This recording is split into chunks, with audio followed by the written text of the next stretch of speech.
Hi, everybody.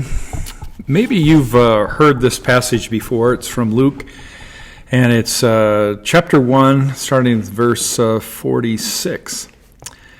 And it's Mary's song. It's a poem about all the things that have happened. And I want you to pay attention to how the verbs are past tense, like they've already happened.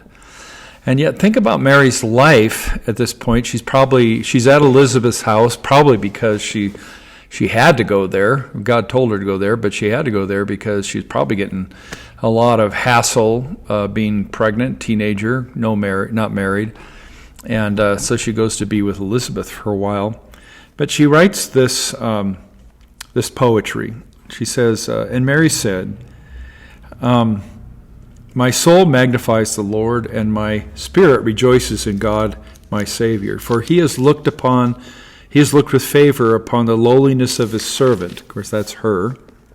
Surely from now on, generations will call me blessed. Well, that certainly turned out to be true, didn't it?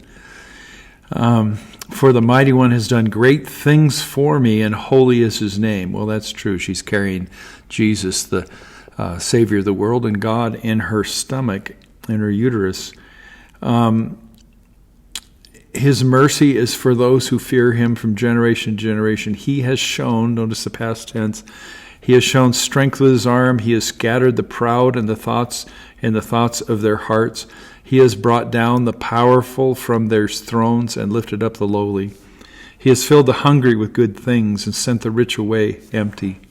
He has helped his servant Israel in remembrance of his mercy, according to the promise he made to his ancestors, to Abraham and to his descendants forever. So he has brought down the rich and the high people, but has he? I don't think so. I mean, Mary certainly wouldn't see that that's happened, and it uses past tense like it already has happened. So what's the deal with this poem, and why does she say it has happened already when it really hasn't? Well, I think what's going on here is, one of the things that we don't get is that God works outside time. That God knows that, and through Mary knows that this has already happened in God's outside of time view, and maybe in Mary's too. That and look at in the last 2,000 years how the proud have been brought down and the rich have been sent empty away because of what God has done in their lives, because God has come into their lives and changed them. That's happened over and over again. But also we know that in the end, that when Jesus returns, that's the way it's going to be. That's what's going to be important, not riches, not power, but service and sharing your goods, your money with others. That's what is going to be most important. And so, in a sense, because God lives outside of time, and by the way, didn't we realize that? Didn't Einstein show us that time was relative, that it moves? If you go faster, time goes faster, and if you go slower, it goes slower. He linked time with speed.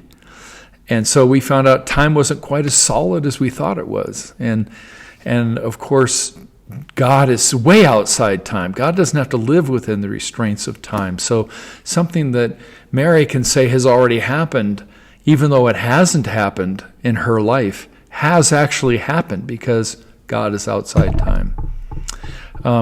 You can see that too in my sermon for Sunday is going to be about John 1, the prologue. In the beginning was the Word, and the Word was with God. And it says everything that was created through Him, through the Word, who is Jesus. Well, there's time, right? Jesus hasn't been born yet, and yet He has created, everything is created through Jesus. So there He is. He's at the beginning of time. He's at the end of time. He's at a time in our world and our lives 2,000 years ago. But God is outside of time. Time isn't a restraint for God like it is for us. And actually for you too, because time is not a constraint. because as someone who is saved by Jesus Christ, you will live forever. So time isn't all that relative to you either, because like Paul says, when you die, you will fall asleep in the Lord. So there's a lot going on here, a lot more than we would ever know. And, when God works in the world, it's like an iceberg. Most of it's happening underneath the surface we don't see.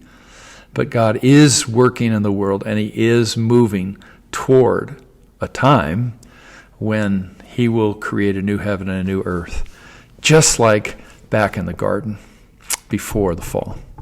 Well, God bless. I hope you have a great day and a wonderful Christmas, and I hope you're having a great Advent. Bye.